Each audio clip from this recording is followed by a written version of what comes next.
धर्मवीर आनंद दिघे यांनी ठाण्यात टेंभी नाका येथे दहीहंडी उत्सव सुरू करून साहसी उत्सवाला एका उंचीवर नेऊन ठेवलं. तोच उत्साह, तीच तरुणाईची धूम, थरांचा थरार आणि गोविंदा रे गोपाळाचा जयघोष, मान्यवरांची मांदियाळी, गीत संगीतासह भगव्याचा जल्लोष यंदा 19 ऑगस्ट रोजी टेंभी नाक्यावरही पाहायला मिळणार असून हा दिमाखदार सोहळा राज्याचे मुख्यमंत्री एकनाथ शिंदे यांच्या मार्गदर्शनाखाली साजरा होणार आहे. गेली 2 वर्ष कोरोनाच्या प्रादुर्भावामुळे ही दहीहंडी फक्त पारंपरिक पद्धतीनं परंपरा खंडित न करता साजरी केली होती. परंतु यावर्षी पुन्हा धर्मवीरांची ही मानाची हंडी त्याच उत्साहात, जल्लोषात साजरी होणार आहे. मुंबईचा जल्लोष आणि उत्साह ठाण्यात आणण्यासाठी धर्मवीर आनंद दिघे यांनी टेंभी नाक्यावरची हंडी मोठ्या जल्लोषात साजरी करण्याचा चंग बांधला. दिघे यांच्यानंतर विद्यमान मुख्यमंत्री एकनाथ शिंदे यांनी ही परंपरा कायम ठेवत या महोत्सवाला वेगळं वलय निर्माण करून दिलं. ही पुन्हा एकदा त्याच दिमाखात यंदा अनुभवायला मिळणार आहे. टेंभी नाक्यावरच्या हंडीत बक्षिसांबरोबरच त्याच दिवशी जाहीर केलेली बक्षिसं रोख स्वरूपात देण्यात येऊ लागली.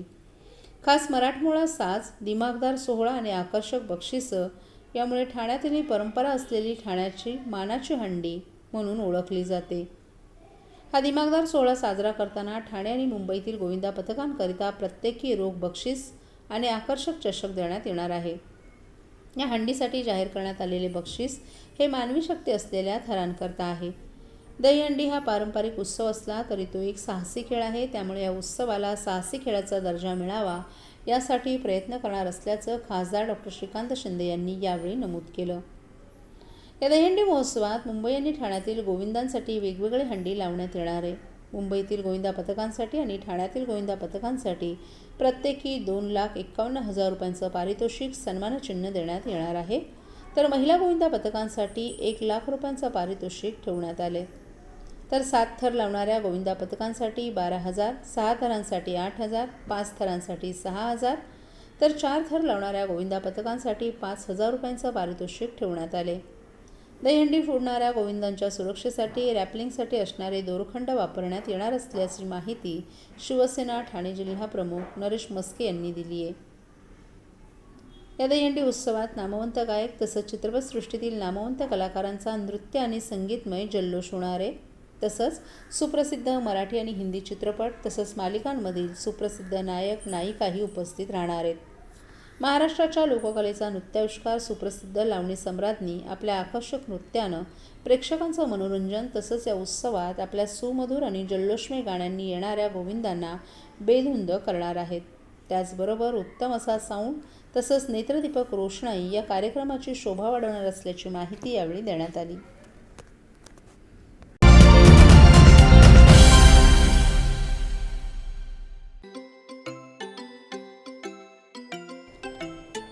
जे education of paramedical science Thane ही शैक्षणिक संस्था असून गेल्या अनेक वर्षांपासून शहरी आणि ग्रामीण भागातील युवकांसाठी वेगवेगळे उपक्रम राबवते.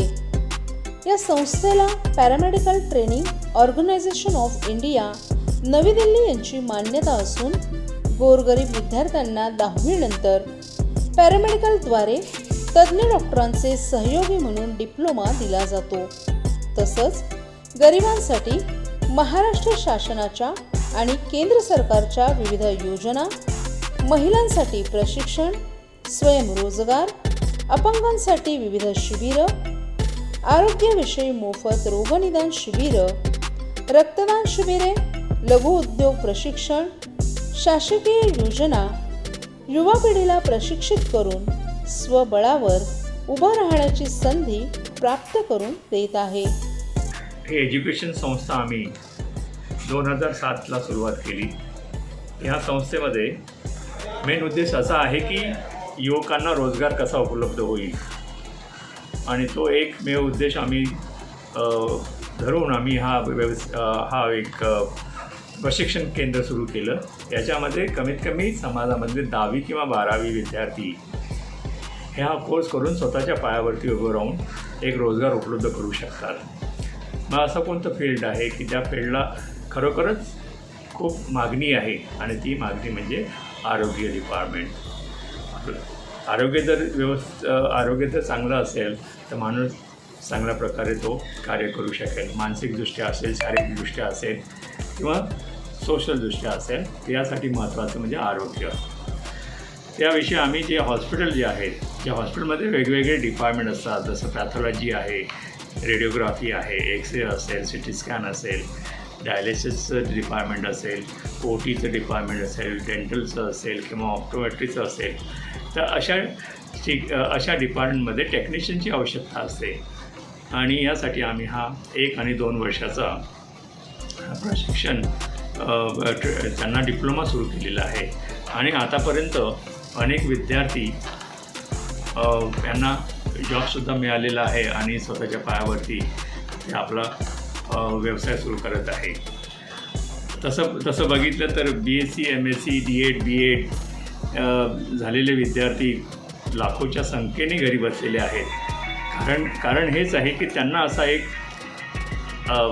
जो आवश्यक जो डिप्लोमा हवा असतो किंवा त्याला आपण म्हणू की एक चांगलं प्रशिक्षण, त्या प्रशिक्षणाचा अभाव असल्यामुळे त्यांना रोजगार मिळू शकत नाही आणि त्या उद्देशाने आम्ही असं ठरवलं की आरोग्य खातंच एक असं डिपार्टमेंट आहे किंवा असा विभाग आहे की प्रत्येक युवक वेगवेगळ्या विभागामध्ये हा डिप्लोमा करून तो 100% जॉब मिळू शकतो. आता याच्यामध्ये एक सिद्ध असं होते की त्यांना आरोग्याविषयी एक परिपूर्ण नॉलेज मिळेल. सहसा घरी कोणी आजारी पडू देणार नाही.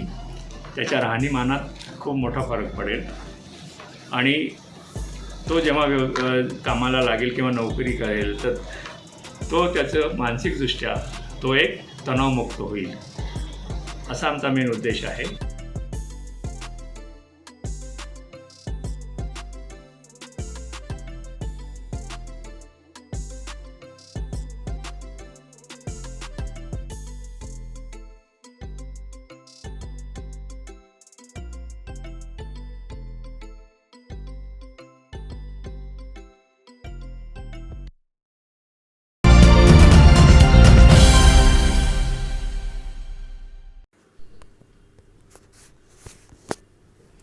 AC लोकल ट्रेनची वाढती लोकप्रियता आणि मागणी लक्षात घेऊन लवकरच मध्य रेल्वे मार्गावर 10 सामान्य लोकलच्या फेऱ्या रद्द करून त्याऐवजी 10 AC लोकलच्या फेऱ्या वाढवण्यात येणार असल्याची माहिती मध्य रेल्वेचे महाव्यवस्थापक अनिल कुमार लाहोटी यांनी दिली आहे. मात्र रेल्वेच्या या निर्णयावर प्रवासी संघटनेनं नाराजी व्यक्त केली आहे. सर्वसामान्य प्रवाशांना AC लोकलचं भाडं परवडणारं नसल्यानं AC लोकलचं भाडं दिल्ली मेट्रोच्या धर्तीवर करण्याची मागणी केली आहे. त्यामुळे आता मध्य रेल्वेवर AC लोकल फेऱ्यांची संख्या 56 वरून 66 पर्यंत जाणार आहे. AC लोकलच्या तिकीट दरात 50% कपात केल्यानंतर मध्य रेल्वेवरील AC लोकलला प्रवाशांचा प्रतिसाद दिवसेंदिवस वाढू लागला आहे. त्यामुळे AC गाड्या अधिक चालवण्यात येणार आहेत, ज्यामध्ये CST ते ठाणे 4, CST ते बदलापूर 4 आणि CST ते कल्याण 2 अशा एकूण 10 AC लोकल फेऱ्या वाढवण्यात येणार आहेत. त्यामुळे AC लोकलमधून प्रवास करणाऱ्या प्रवाशांना मोठा दिलासा मिळणार असल्याची माहिती लाहोटी यांनी स्वातंत्र्य दिनानिमित्त माध्यमांशी बोलताना दिली आहे. 10 AC लोकल फेऱ्या वाढवल्यानं AC लोकल फेऱ्यांची संख्या 56 वरून 66 पर्यंत जाणार आहे. मात्र लोकल सेवांच्या एकूण 1810 लोकल फेऱ्यांमध्ये कोणतीही वाढ होणार नाही. त्यामुळे नॉन AC लोकलमधून प्रवास करणाऱ्या सर्वसामान्य प्रवाशांनी रेल्वेच्या या निर्णयावर नाराजी व्यक्त केली आहे.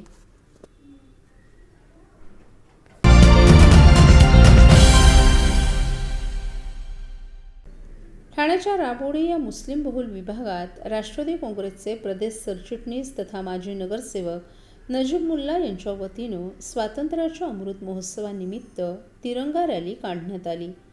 या रॅलीमध्ये सामाजिक एकात्मतेचा संदेश देणाऱ्या घोषणा देण्यात आल्या. नजीब मुल्ला यांच्या नेतृत्वाखाली ही रॅली काढण्यात आली होती. या रॅलीमध्ये 75 फूट लांबीचा तिरंगा घेऊन शेकडो विद्यार्थी, हिंदू आणि मुस्लिम नागरिक मोठ्या संख्येनं सहभागी झाले होते. अनेक विद्यार्थी, सैनिक, राष्ट्रपुरुषांची वेशभूषा करून या रॅलीत सहभागी झाले होते.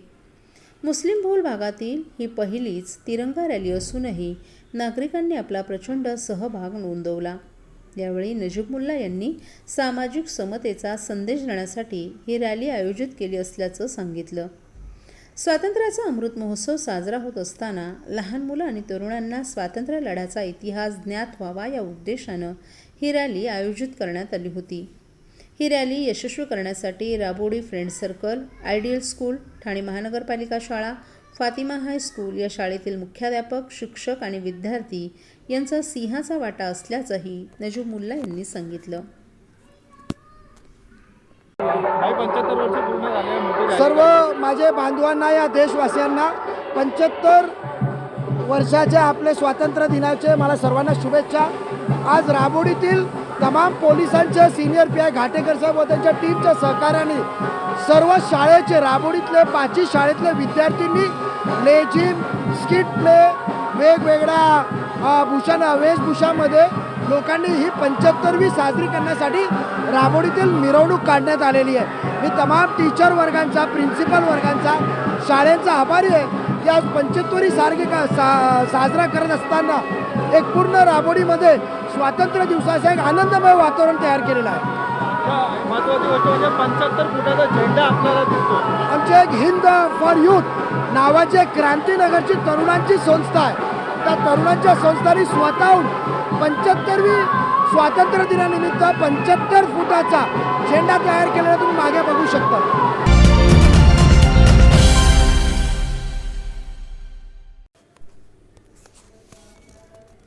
ठाणे महापालिकेतील सुमारे 50च्या आसपास अधिकारी आणि कर्मचारी कोरोनाच्या पहिल्या आणि दुसऱ्या लाटेदरम्यान कर्तव्य बजावताना मृत्युमुखी पडले असून त्यातील 40हून अधिक जणांना केंद्र शासनानं जाहीर केलेल्या विमा कवचाअंतर्गत अद्याप 50 लाख रुपयांची रक्कम मिळू शकला नसल्याच्या तक्रारी पुढे येत आहेत.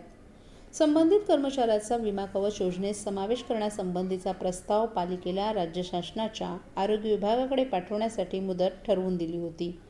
या मुदतीत पालिकेकडून प्रस्ताव पाठवण्यात आले नसल्यामुळेच त्यांचे कुटुंबीय विमा कवचापासून वंचित असल्याची माहिती मृत कर्मचाऱ्यांच्या नातेवाईकांनी नाव न छापण्याच्या अटीवर दिली आहे. या संदर्भात महापालिकेच्या आरोग्य विभागानं मात्र सविस्तर माहिती घेऊन त्यानंतरच स्पष्टीकरण देऊ असं स्पष्ट केले. देशात, राज्यात आणि ठाणे महापालिका क्षेत्रात 2 वर्षांपूर्वी कोरोनाचा संसर्ग सुरू झाला. या संसर्गानंतर टाळेबंदी लागू करण्यात आली. कोरोनावर उपचार उपलब्ध नसल्याने आणि रुग्णसंख्येत झपाट्यानं वाढ होत असल्यानं सर्वत्र भीतीचं वातावरण होतं. एक रुग्ण 15 ते 20 जणांना बाधित करत होता. अशा परिस्थितीत शासकीय अधिकारी, खाजगी आणि शासकीय वैद्यकीय अधिकारी जीव धोक्यात घालून रुग्णांवर उपचार करीत होते. कोरोनाचा प्रादुर्भाव रोखण्याच्या कामात शासकीय तसंच पालिका अधिकाऱ्यांनी महत्त्वाची भूमिका बजावली असून हे कर्तव्य पार पाडताना अनेक अधिकारी आणि कर्मचारी मृत पावले. या कर्मचाऱ्यांसाठी केंद्र शासनाच्या आरोग्य व कुटुंब कल्याण मंत्रालयानं आरोग्य कवच विमा जाहीर केली होती.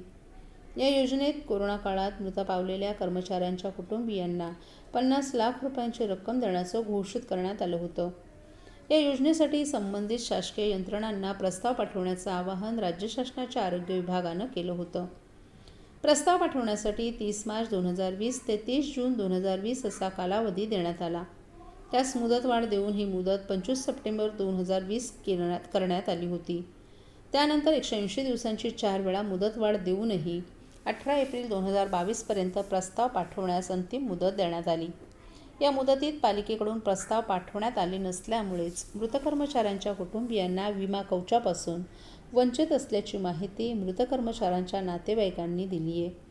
या संदर्भात ठाणे महापालिकेचे मुख्य आरोग्य अधिकारी डॉक्टर भीमराव जाधव यांच्याशी संपर्क साधला असता त्यांनी याबाबत सविस्तर माहिती घेऊनच स्पष्टीकरण देऊ अशी प्रतिक्रिया दिली आहे.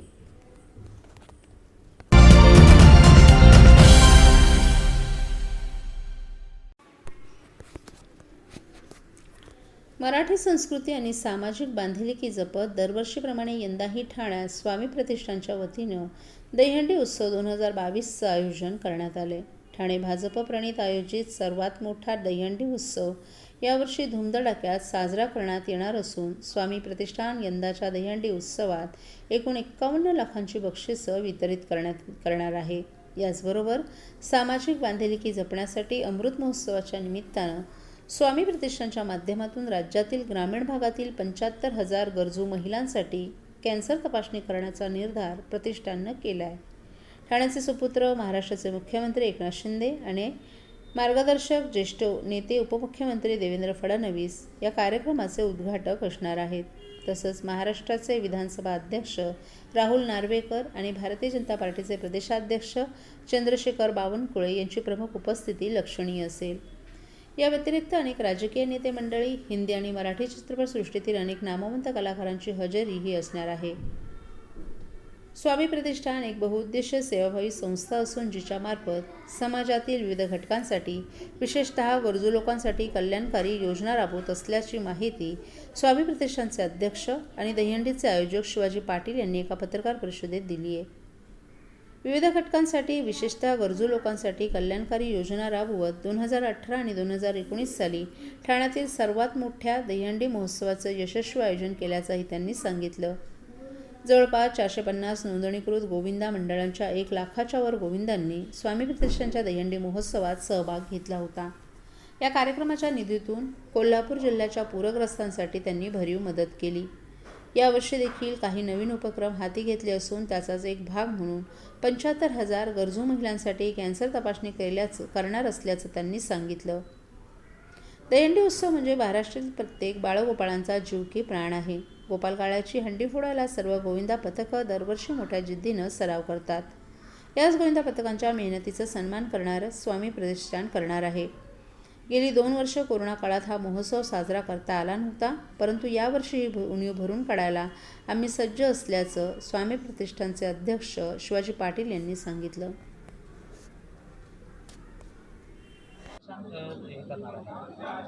आपण कोविड काळामध्ये तिन्ही 500 मशिनरी ज्या शिष्ट लोकांना आपण उपलब्ध करून दिलेत. त्यानंतर कोविड काळामध्ये एक ऑक्सिजन कॉन्सन्ट्रेटर आपण 15 दिले. त्यानंतर ह्या वर्षी सर्वप्रथम ग्रामीण भागामध्ये 75 वर्ष निमित्त साधून अमृत महोत्सव 75,000 महिलांचा आम्ही कॅन्सर डिटेक्शन आपल्या तपासणीचा आम्ही सर्व कार्यकर्त्यांनी मनावर घेतलेलं आहे. बक्षिसाची रूपरेषा कशी असणार आहे? बक्षिसाची रूपरेषा 51 लाख रुपये आपण सर्व स्वामी प्रतिष्ठानमध्ये आपण डिक्लेअर केले आहे.